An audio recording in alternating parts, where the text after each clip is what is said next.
Alors bonjour, dans cette vidéo, je vais vous montrer trois expériences qui correspondent à des expériences liées à la lumière visible, et donc particulièrement ensuite ce qu'on appelle les spectres de la lumière. Pour la première expérience, on a une ampoule qui émet donc une lumière blanche, qui va ensuite passer à travers une lentille. Ici on a un dispositif avec une petite fente verticale qui envoie un faisceau de lumière sur le prisme. Et suite à ça, la lumière est déviée et elle est envoyée en fait vers le tableau sur lequel en fait on observe une figure colorée. Alors cette figure colorée, on la connaît communément en fait dans la vie de tous les jours en disant que c'est un arc-en-ciel. Les couleurs associées donc sont le violet, le bleu, le cyan, c'est-à-dire un peu du turquoise, le vert, le jaune, le orange, le rouge.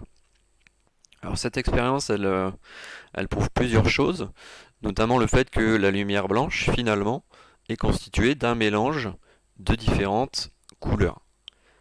Ici, on arrive à séparer le mélange de la lumière blanche et on fait apparaître ces différentes couleurs. Cette figure, elle s'appelle un spectre, c'est-à-dire le fait de séparer les différentes couleurs. Alors les couleurs, c'est ce qu'on voit. Au niveau de la physique, on va parler de radiation et on va parler aussi de longueur d'onde. On va associer en fait aux couleurs, ici qui sont visibles, des longueurs d'onde.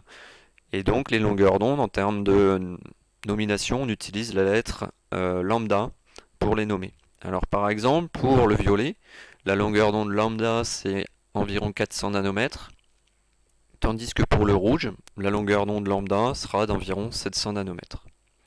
Donc voilà, ce qu'il faut avoir en tête, c'est que quand on voit de la lumière, ce que l'on voit nous avec nos yeux, en réalité ça cache pas mal de choses, et on peut utiliser un système comme un prisme. Il y a aussi les spectrophotomètres qui permettent de séparer le mélange qui correspond à la lumière émise, s'il y a un mélange. On va aller voir une autre expérience, c'est la manipulation donc numéro 2, avec une ampoule assez grosse sur laquelle on a un générateur où on peut régler l'intensité du courant électrique qui va aller dans l'ampoule. Et on va se rendre compte que si on envoie un courant électrique assez faible, on va avoir un filament d'une certaine couleur. Voilà. Donc là, on a un courant électrique qui est dans le filament de l'ampoule. Le filament, il a une teinte plutôt jaune, jaune-orange. Il émet très peu de lumière et il a une température assez petite. Donc, il faut avoir aussi comme connaissance qu'un objet qui chauffe va émettre de la lumière. Par exemple, la lave d'un volcan va émettre de la lumière parce qu'elle est très chaude. Selon la température, la couleur qu'on va observer va changer. On va utiliser donc un spectrophotomètre pour analyser la lumière émise par le filament de l'ampoule quand la température de ce filament est plutôt petite, donc avec un petit courant électrique.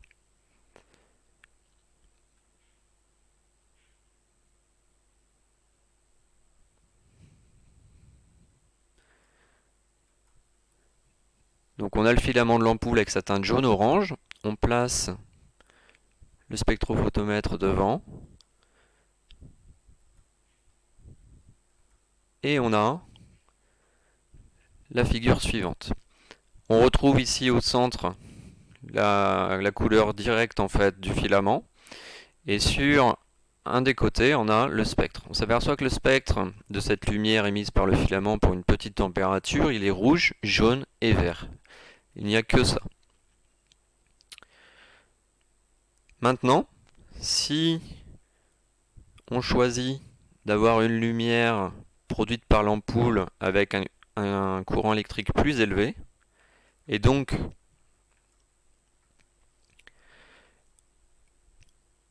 une température plus grande, on a donc une lumière qui est beaucoup plus blanche. Et quand on analyse le spectre, on se retrouve avec une figure qui ressemble à ça.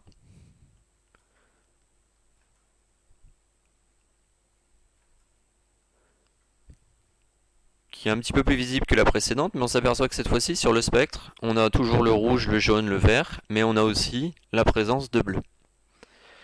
Donc ce qu'il faut avoir en tête aussi, c'est que par rapport à l'expérience qui est faite ici, il y a un lien en fait entre la couleur émise par un objet dont la température peut changer et cette couleur qui est visible avec nos yeux, évidemment, directement.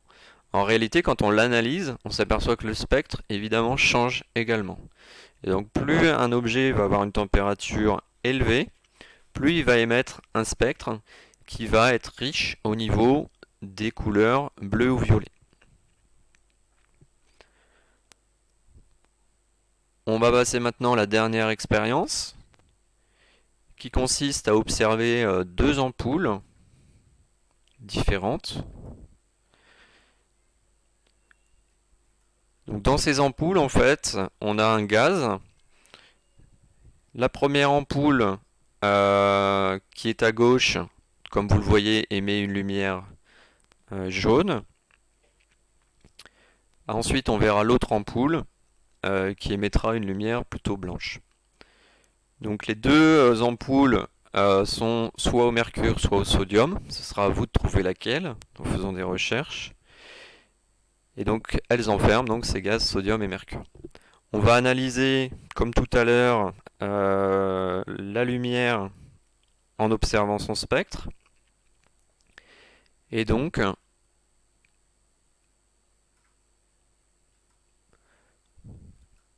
au niveau du spectre de l'ampoule de gauche, on retrouve en fait une figure assez simple avec finalement un trait jaune-orange. Donc ça c'est pour l'ampoule qui est sur la gauche.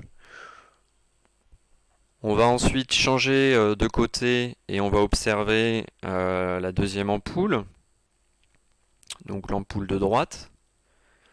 Voilà, on éteint celle de gauche, on allume celle de droite. Donc comme je vous le disais, elle a une teinte plutôt blanche, légèrement violet bleuté. Même chose, on va remettre l'appareil devant la caméra et on va ensuite observer le spectre de l'ampoule de droite qui ressemble à ça.